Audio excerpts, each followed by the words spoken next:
ఈ నీతిమాలిన ప్లాన్లు, నీతిమాలిన రాజకీయాలు, వీళ్ళ దోపిడీ కోసం మెడికల్ కాలేజీల్ని అంటే లక్షల కోట్లు విలువ చేస్తాయి భవిష్యత్తులో. అలాంటి మెడికల్ కాలేజీలని విత్ హాస్పిటల్స్తో తమకు కావాల్సిన వాళ్ళకి పప్పు బెల్లల్లాగా చంద్రబాబు నాయుడు కూటమి ప్రభుత్వం ఇచ్చేస్తుంటే జగన్మోహన్ రెడ్డి గారు ప్రెస్ మీట్ పెట్టి నిజాలన్నీ కూడా ప్రజలకు తెలియజేయగానే వాటికి సమాధానం చెప్పాల్సిన సీనియర్ మోస్ట్ చంద్రబాబు నాయుడు ఎందుకు సమాధానం చెప్పట్లేదు? ఎందుకు తన మంత్రుల్ని రెచ్చగొట్టి జగన్మోహన్ రెడ్డి గారిని బూతులు తిట్టడానికి ఈరోజు పంపిస్తున్నారని నేను అడుగుతున్నాను. ఒకటి, రోజా గారికి ఏం తెలుసో ఆమె ఏం చదువుకునిందో నాకైతే అవగాహన లేదండి.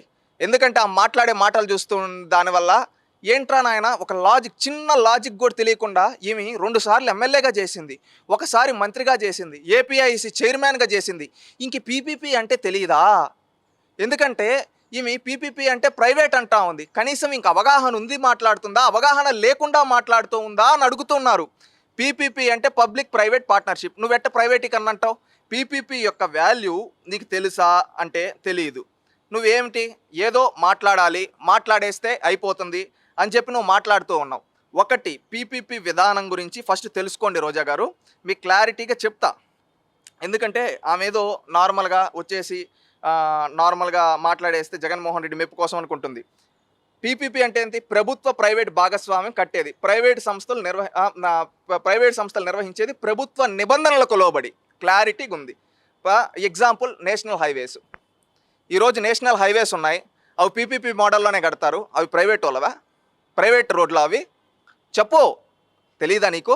ఎవరిని డైవర్ట్ చేయడం కోసం ఆ విధంగా మాట్లాడతావు? ప్రైవేటీకరణ అంటే ఏంటో తెలుసా? పూర్తిగా ప్రైవేట్కి ఇచ్చేయడం. ప్రభుత్వానికి సంబంధం ఉండదు, పూర్తిగా ప్రైవేట్ కంపెనీ చేస్తుంది. లాస్ట్ టైము ఎగ్జాంపుల్ ఒక ఉదాహరణ చెప్తా. వైజాగ్ స్టీల్ ప్లాంట్ని భారతీ సిమెంట్ పార్ట్నర్ అయిన ప్రైవేట్ సంస్థకు అమ్మేయాలనుకున్నాడు చూడు జగన్మోహన్ రెడ్డి ఆ రోజు. అది ప్రైవేటీకరణ అంటే. తెలుసుకో, ఎవరు మెప్పు కోసం డైవర్షన్ చేస్తావు? ఇది తప్పు. అవాస్తవాలు మాట్లాడతా, నోటికేదొస్తే అది మాట్లాడతా అంటే జనాలు హర్షించరు ప్రజాస్వామ్యంలో. నువ్వు 2 సార్లు ఎమ్మెల్యే, ఒకసారి మంత్రి, ఒకసారి ఏపీఐసి చైర్మన్. పీపీపీ అంటే ఫుల్ ఫామ్ తెలియదు. ఏదో వచ్చి జనాల్ని నమ్మించడం కోసం ప్రభుత్వ ప్రైవేటీకరణ మీరు చేయాలనుకున్నారు. ఆ రోజు రాష్ట్రాన్ని ప్రైవేటుకు దోచిపెడదాం అనుకున్నది మీ నాయకుడు జగన్మోహన్ రెడ్డి.